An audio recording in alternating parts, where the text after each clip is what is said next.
Hello everyone.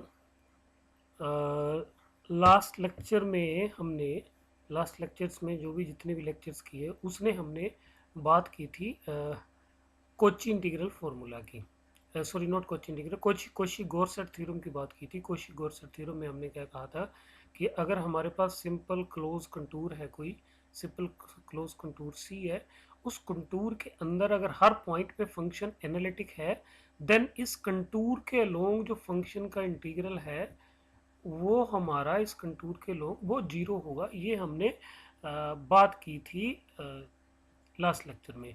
और उसी तरीके से हमने बात की थी कि अगर हमारा ये तो है कि डोमेन अगर सिंपली कनेक्टेड हो या इस कर्व सी के अंदर हर पॉइंट पे फंक्शन एनालिटिक हो, अगर हर पॉइंट पे फंक्शन एनालिटिक ना हो, तब हमने क्या कहा था, एक हमने थ्योरम की थी extension of Cauchy Goursat theorem. हमने कहा था कि अगर ये कोई हमारे पास सिंपल क्लोज कंटूर सी है और इसके अंदर C1 C2 C3 C4 and so on Cn ये अंदर कर्व्स है सच दैट कि ये वाला रीजन जो ये पॉजिटिव कलर से मैं मार्क कर रहा हूँ, मतलब इस अंदर वाली C1 C2 C3 Cn के बाहर और बाहर वाली कर्व के अंदर फंक्शन एनालिटिक है, देन ये जो बाहर वाली कर्व के लोंग इंटीग्रेशन होगी, ये वाली इंटीग्रेशन बाहर वाली कर्व मतलब कर्व सी के लोंग इंटीग्रेशन होगी, वो किसके बराबर होगी, वो होगी C1 के लोंग प्लस C2 के लोंग प्लस सोन प्लस Cn के लोंग। ये हमने बात की थी लास्ट लेक्चर में। दिस मीन्स दैट इसको हमने इस थ्योरम को हमने एक एग्जांपल के जरिए ऐसे यूज किया था कि अगर हमारा फंक्शन मान लो एनालिटिक है किसी सिंपल क्लोज कंटूर के ऊपर और उसके अंदर एक्सेप्ट वन और टू पॉइंट, मान लीजिए कि ये मेरे पास सिंपल क्लोज कंटूर है सी, सिंपल क्लोज कंटूर है सी, और इसके अंदर ये जो मैंने ब्लू कलर के पॉइंट मार्क किए हैं, कोई एक पॉइंट पे मान लीजिए कि किसी एक पॉइंट पे फंक्शन एनालिटिक नहीं है, मतलब z इज इक्वल टू, मान लीजिए z is equal to a पे फंक्शन एनालिटिक नहीं है तो हम क्या करेंगे, हम इस ये जो अंदर पॉइंट है इसको एक सिंपल क्लोज कर, मान लीजिए जो बाहर वाली सी है अंदर वाली C1 है, इसके अंदर कवर कर लेंगे। राइट, हमें क्या करना है, हमें ये इंटीग्रेशन निकालनी है किसकी, फंक्शन की अलोंग दी कर्व सी। अगर तो फंक्शन इस सारे पॉइंट के अंदर, मान लीजिए कि इसकी इसकी नोट इसकी हमने इंटीग्रेशन निकालनी है। राइट, अगर तो फंक्शन ये वाला F Z divided by Z minus A, F Z divided by Z minus A curve के ऊपर और कर्व के अंदर एनालिटिक होता, या फिर जेड इज इक्वल टू ए यहाँ ना होता, इस कर्व सी के अंदर ना होता जेड इज इक्वल टू ए, तब तो ये सीधा जीरो हो जाना था। लेकिन अब इस केस में क्या है कि जेड इज इक्वल टू ए अंदर है और ये जो भी फंक्शन बन रहा है एफ जेड, अब एफ जेड से आपको गलती लग रही होगी, कंफ्यूजन हो रहा होगा, मैं एफ जेड की जगह सीधे ई रेस टू पावर जेड डाल देता हूँ। तो ये जो हमारा फंक्शन अब एफ जेड बन रहा है, इन दोनों को मिला के ये फंक्शन सिर्फ और सिर्फ z is equal to a पे एनालिटिक नहीं है। अगर यहाँ जेड, ये जो point z is equal to a है इस कर्व के बाहर होता तब तो कोशी गॉर्सेट थ्योरम से ये जीरो हो जाना था। लेकिन जब ये अंदर है तो हम एक कर्व और सी ले लेते हैं, तो ये इंटीग्रल किसके बराबर आता है, ये आ जाता है ई रेस्ट पर Z divided by Z minus A D z along the curve C1, जो कर्व सी के लॉन्ग इंटीग्रल था वो लॉन्ग दी कर्व C1 आ गया। अब ये वाला इंटीग्रल कैसे निकालते हैं वो हमें बताएगा Cauchy integral formula. This formula is very important, ये जो हम लेके चल रहे हैं कोशी इंटीग्रल फॉर्मूला, इसको आपने नहीं छोड़ के जाना है, ये आपके वैसे भी काम आने वाला है। और ये हमने एक जैसे यहाँ पे लिखा भी है कि अगर फंक्शन एनालिटिक है किसी क्लोज कंटूर सी के ऊपर सी और C1 के बीच में, मतलब इस रीजन के बीच में फंक्शन एनालिटिक है, सी के अंदर एनालिटिक नहीं भी होगा तो हमारा काम चल जाएगा। देन ये जो इंटीग्रल है लॉन्ग दिस बाहर वाली कर्व इज इक्वल टू अंदर वाली कर्व के लॉन्ग होगा। ये हमने कोशी गॉर्सेट थ्योरम यूज की है मल्टी कनेक्टेड रीजन के लिए। नेक्स्ट चलते हैं हम कोशी इंटीग्रल फॉर्मूला की तरफ। Question integral formula theorem, theorem की स्टेटमेंट, ये state and prove question integral formula ऐसे पेपर में आएगा तो आपको स्टेटमेंट भी याद रखनी है। तो this is the statement of the theorem. Statement क्या है कि if F Z is analytic within and on a positively oriented simple close contour, positively oriented means जो कर्व होगी कर्व की डायरेक्शन जो है वो एंटी क्लॉकवाइज होगी। Right, this is the meaning of positively oriented. If a function f z is analytic within and on a positively oriented simple closed contour C and A is any point within c, c के अंदर ए point है, जैसे हमने यहां लिखा है कि ये बाहर वाली कर्व सी के अंदर z इज इक्वल टू एक पॉइंट है, देन हम कह रहे हैं कि ये जो इंटीग्रल, ये जो एफ ऑफ ए है जो पॉइंट कर्व के अंदर है, f of A is equal to 1 divided by 2 pi iota f Z divided by Z minus A D z. इस स्टेटमेंट को समझते हैं हम। इस स्टेटमेंट को समझने के लिए दोबारा फिर इस पिक्चर पे चले जाते हैं। इस पिक्चर को थोड़ा सा हम क्लियर करते हैं, फिर देखते हैं। ओके, दोबारा ही बना लेते हैं क्योंकि अब मिट गई है, तो इसको दोबारा बना लेते हैं। ये पिक्चर कुछ इस तरीके से है हमारे पास।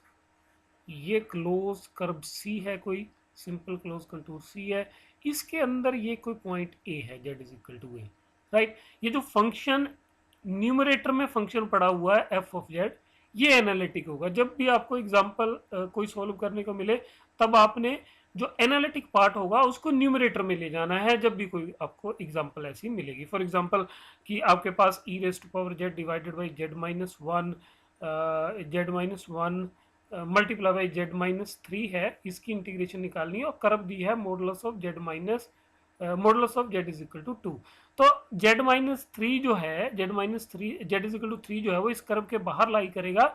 तो जेड माइनस 3 को हम न्यूमरेटर में ले जाएंगे, मतलब ये जो इंटीग्रेशन है इसको हम ऐसे लिख देंगे e raise to power z divided by Z minus 3 whole divided by Z minus 1। तो जो एनालिटिक पार्ट है उसको हम क्या करेंगे, न्यूमरेटर में ले जाएंगे, वो मैं बात कर रहा हूं यहाँ पे। ओके,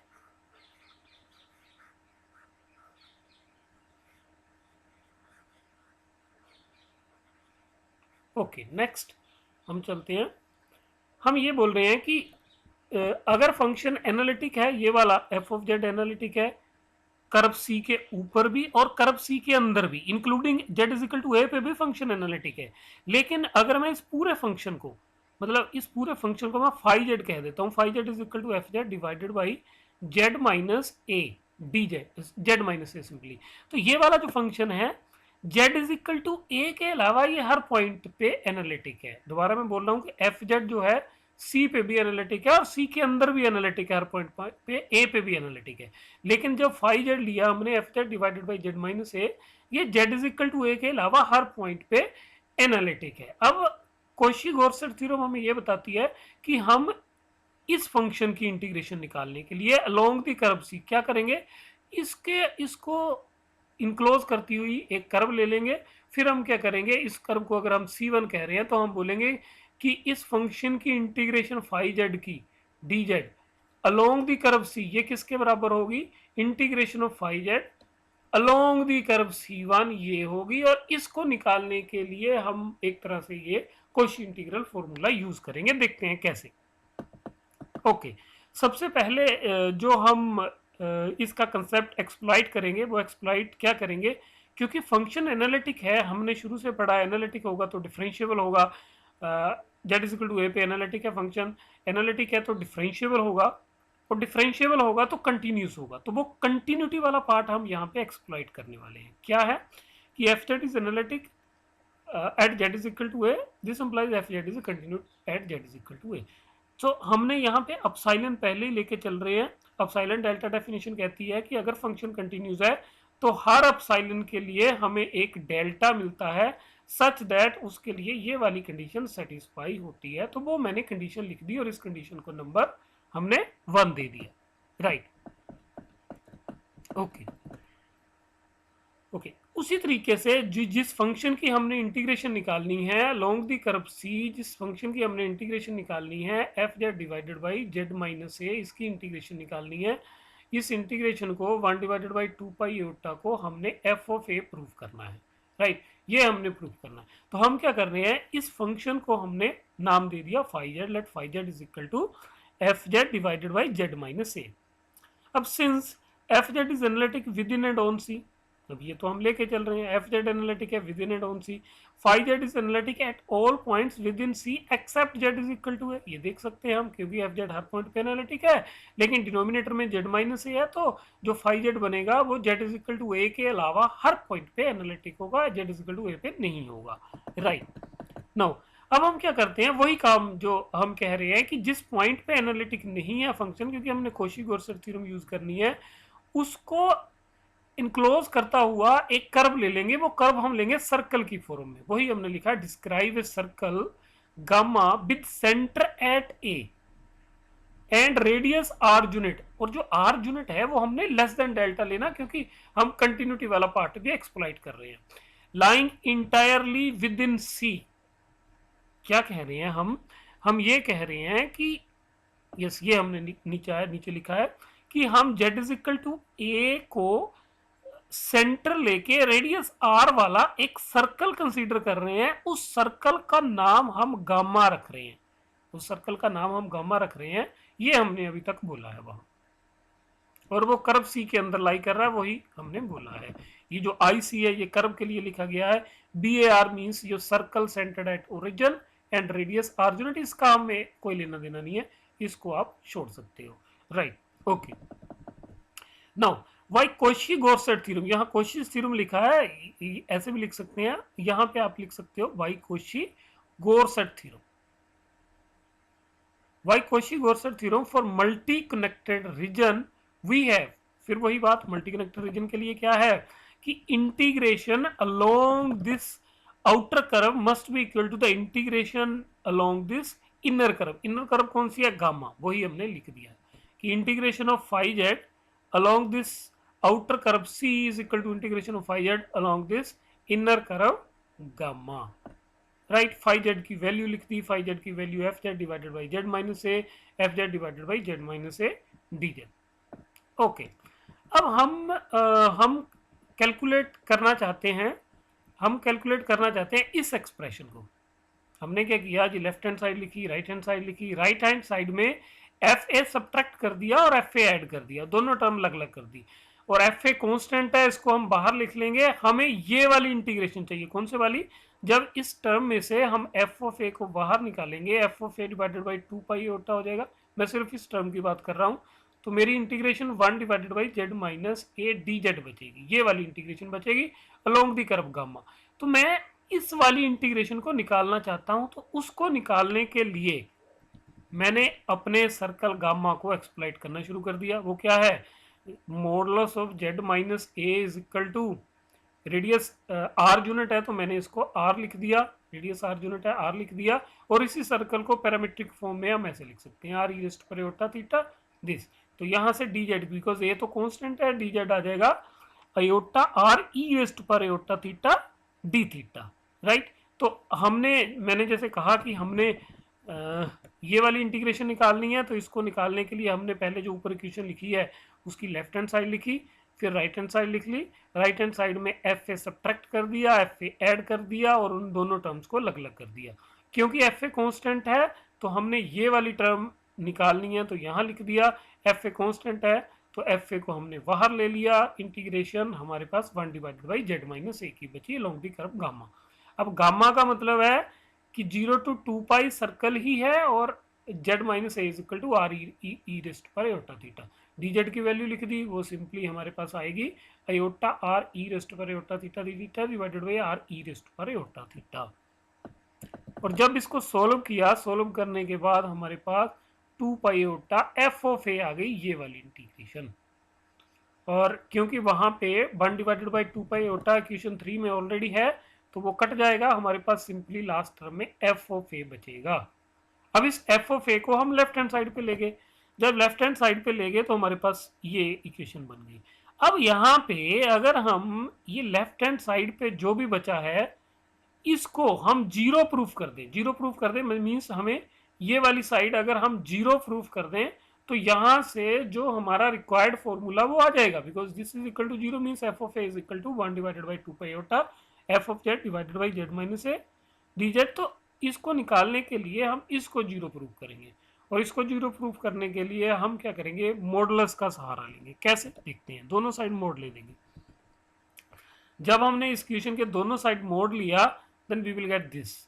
और राइट हैंड साइड पे जब मोड को अंदर ले जाएंगे, अयोटा का मोड हमारे पास सिंपली 1 आएगा, तो ये 1 divided by 2 pi as it is आ जाएगा, कॉन्स्टेंट है। अंदर ले जाएंगे तो लेस देन इक्वल टू का साइन हो जाएगा, and modulus of F z minus f of a divided by modulus of Z minus a modulus of d z. अब हमें ये पता है कि modulus of Z minus a क्या है, सर्कल है। सर्कल कौन सा, modulus of Z minus A is equal to R. तो इसकी जगह हमने आर पुट कर दिया और कंटिन्यूटी हमें ये कह रही है कि modulus of F z minus f of A is less than epsilon होगा, राइट। इसीलिए जब हमने सर्कल कंसीडर किया था तो हमने रेडियस को लेस देन डेल्टा लेके चले थे, राइट। तो ये हमारे पास modulus of F z minus f a less than epsilon आ गया और ये हमारा आर है तो आर पुट कर दिया, ये मॉडुलस ऑफ डी जेड है। ये दोनों कांस्टेंट एप्सिलॉन और आर बाहर आ जाएंगे, epsilon divided by 2 pi r, और ये जो है ये रिप्रेजेंट करेगा length of the curve gamma. और length of the curve gamma कितनी होगी, सर्कमफ्रेंस ऑफ द सर्कल, क्योंकि गामा क्या है, गामा एक सर्कल ही तो है। और क्योंकि 0 to 2 पाई जा रही है एंगल, तो ये 2 पाई आर आ जाएगा, सर्कमफ्रेंस आ जाएगा, तो ये दोनों कट जाएंगे, हमारे पास सिंपली बचेगा, we will get simply it is equal to epsilon. Therefore ये वाला जो मॉडुलस है लेफ्ट हैंड साइड ये लेस देन एप्सिलॉन आ जाएगा, ठीक है। Since epsilon is arbitrary small मतलब जितना छोटा चाहे हम कंसीडर कर सकते हैं, and positive also left hand side is non negative.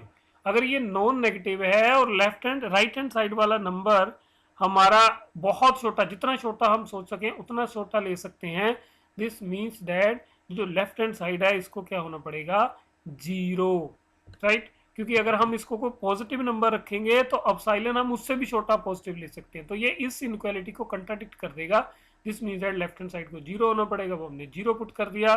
1 divided by 2 point, mode 0 का मतलब है जो अंदर फंक्शन पड़ा है ये 0 होगा, ये 0 होगा, तो यहां से हमारे पास f of a divided by f of A is equal to this.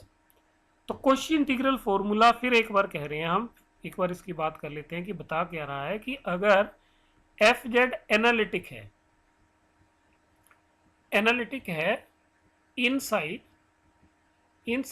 And on c, then f of a जो है वो इसके बराबर होगा। ये हमें दो चीजें बता रहा है, एक तो ये बता रहा है कि क्लोज सी के अंदर कोई भी पॉइंट ए ले लो, उस पॉइंट पे हम फंक्शन की वैल्यू निकाल सकते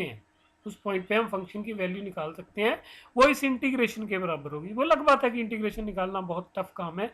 हाँ, इस फॉर्मूला को ऐसे भी यूज कर सकते हैं कि मान लीजिए कि हमारे पास कोई इस तरीके से फंक्शन बन रहा है कि f Z divided by Z minus a, ये फंक्शन है z minus A D z, इस तरीके से फंक्शन बन रहा है कि एफ जेड जो न्यूमरेटर में पार्ट पड़ा है वो एनालिटिक है और नीचे ये एक टर्म पड़ी है जो नॉन एनालिटिक है। तो ये वाली जो इंटीग्रेशन है ये इस फॉर्मूला के अकॉर्डिंगली किसके बराबर होगी, 2 पाई आयोटा एफ ऑफ ए के बराबर होगी। तो इसको हम ज्यादातर टाइम एनालिटिसिटी प्रूफ करने के लिए यूज करेंगे, राइट। तो कैसे, एक एग्जांपल मैं यहाँ लेके चल रहा हूँ कि ये हमारे पास एग्जांपल है कि हमें इवेल्युएट करना है इस इंटीग्रल को, right. Mod Z minus 2 is equal to 3, mod Z minus 2 is equal to 3 मतलब बहुत सारे जेड जिनकी डिस्टेंस 2 से लेस देन 3 हो। ये 2 है, मतलब मैं अगर बात करूं तो मैं इस सर्कल की बात कर रहा हूं,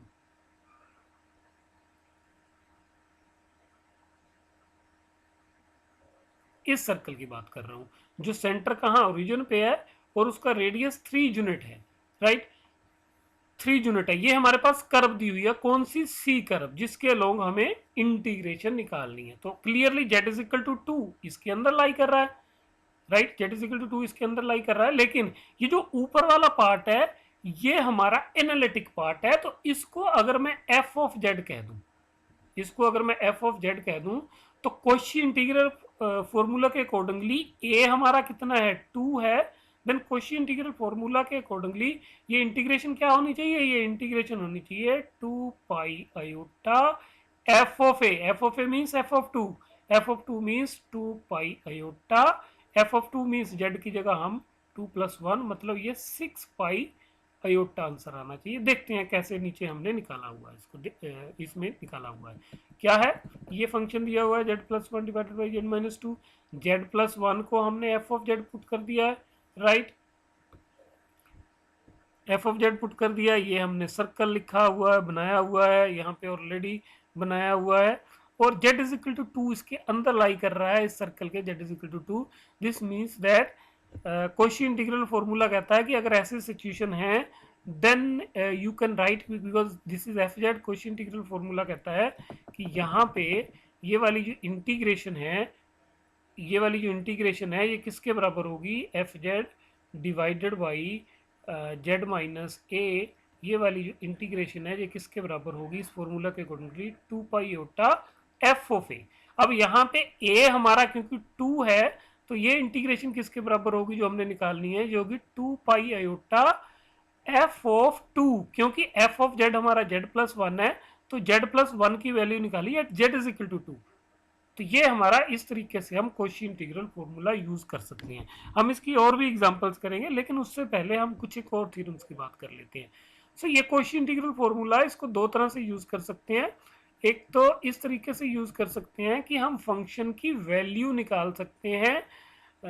अगर फंक्शन एनालिटिक है कर्व और कर्व के अंदर हर पॉइंट पे, तो हम किसी भी पॉइंट पे अंदर, कर्व के अंदर किसी भी पॉइंट पे फंक्शन की वैल्यू निकाल सकते हैं बाय यूजिंग दिस फॉर्मूला। या फिर हम इस तरीके से अगर हमारे पास कोई फंक्शन बन रहा है उसकी इंटीग्रेशन निकाल सकते हैं अगर एफ ऑफ, अगर ए पे फंक्शन की हमें वैल्यू पता है तो, राइट। ओके, अब हम चलते हैं आगे। Extension of Cauchy integral formula to multi connected reason.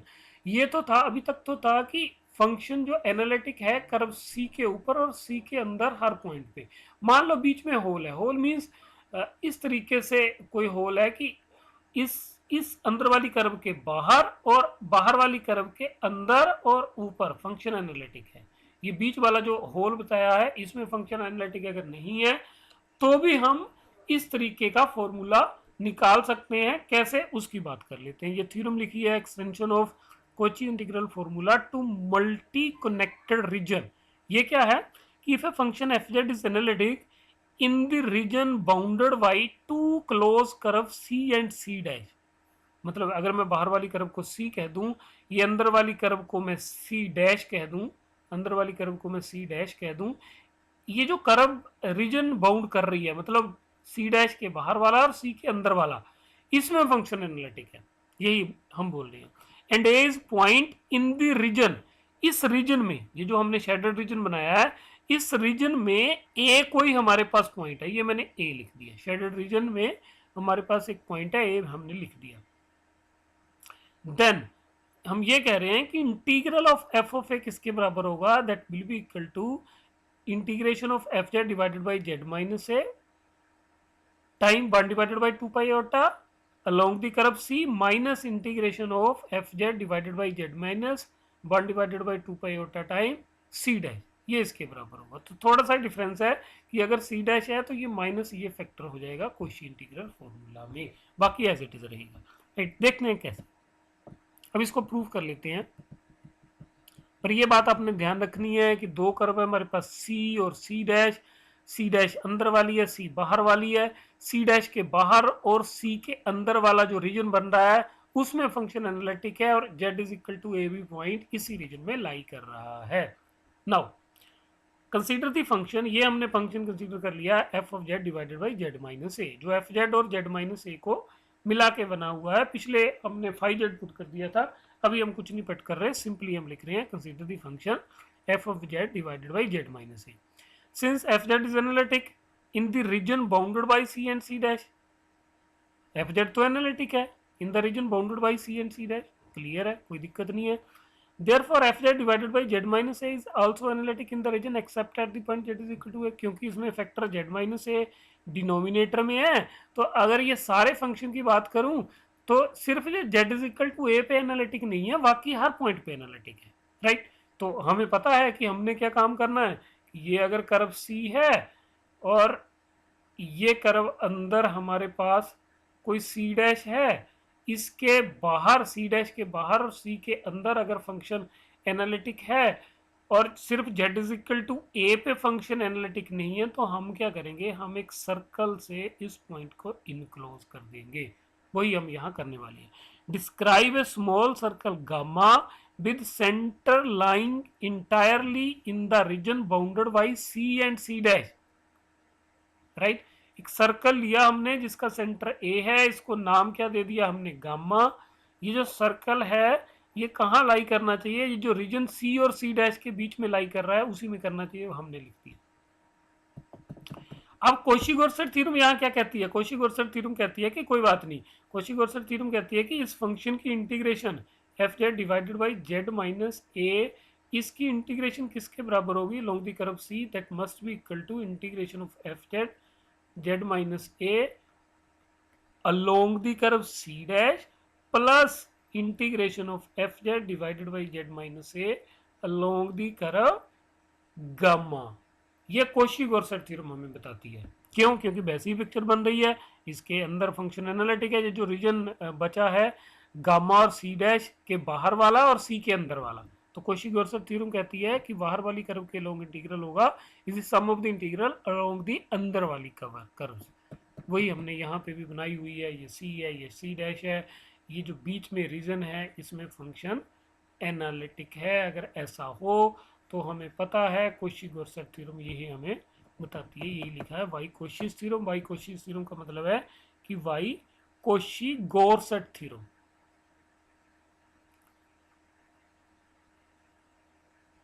Y Cauchy Goursat theorem for multi connector region we have along the curve c dash plus along the curve gamma।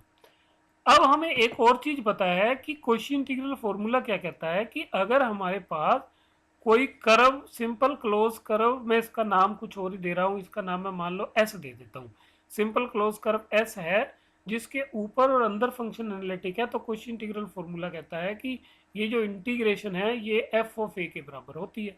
अब ये जो सर्कल गामा है, अब ये जो सर्कल गामा है इसके ऊपर और इसके अंदर फंक्शन एनालिटिक है F Z including at Z is equal to A. This means that इस सर्कल गामा के लिए हम कोशी इंटीग्रल फॉर्मूला यूज कर सकते हैं, वही हमने यहाँ यूज कर दिया। कर्व सी की जगह हमारे पास अब कर्व गामा है, तो ये हमने कोशी इंटीग्रल फॉर्मूला यहाँ पे यूज कर लिया, राइट। तो ये किसको निकालने के लिए कर रहे हैं एक्चुअली हम यूज, ये वाली इंटीग्रेशन निकालने के लिए। तो ये वाली इंटीग्रेशन किसके बराबर आ जाएगी, 2 पाई ओटा को इधर ले जाएंगे तो आ जाएगी 2 पाई ओटा टाइम एफ ऑफ ए, ये सेकंड टर्म मैंने ऐसे लिख दिया, ओके। अब हमें कुछ नहीं करना है, ये वाली टर्म को हम लेफ्ट हैंड साइड ले आएंगे तो ये नेगेटिव हो जाएगी, मतलब यहां से हमारे पास क्या आ जाएगा 2 pi iota f of A is equal to f of Z divided by Z minus A D z along the curve c, इसको दूसरी साइड ले जाएंगे तो ये नेगेटिव हो जाएगा along the curve C dash divided by Z minus A D Z. तो यहाँ से 2 पाई ओटा को दूसरी साइड ले जाएंगे तो 1 डिवाइडेड बाई 2 पाई ओटा, और ये तो ये हमारा आ गया Cauchy integral formula for multi connected region. अब कोशी इंटीग्रल फॉर्मूला कहता है कि अगर फंक्शन, दोबारा से एक बार देख लेते हैं, कि अगर फंक्शन एनालिटिक है क्लोज कर्व सी और क्लोज कर्व सी के अंदर और ए कोई पॉइंट है उसके अंदर, तो कोशी इंटीग्रल फॉर्मूला कहता है कि हम ए पे फंक्शन की वैल्यू निकाल सकते हैं, वो किसके बराबर होगी, F of Z divided by Z minus A D Z, इसके बराबर होगी।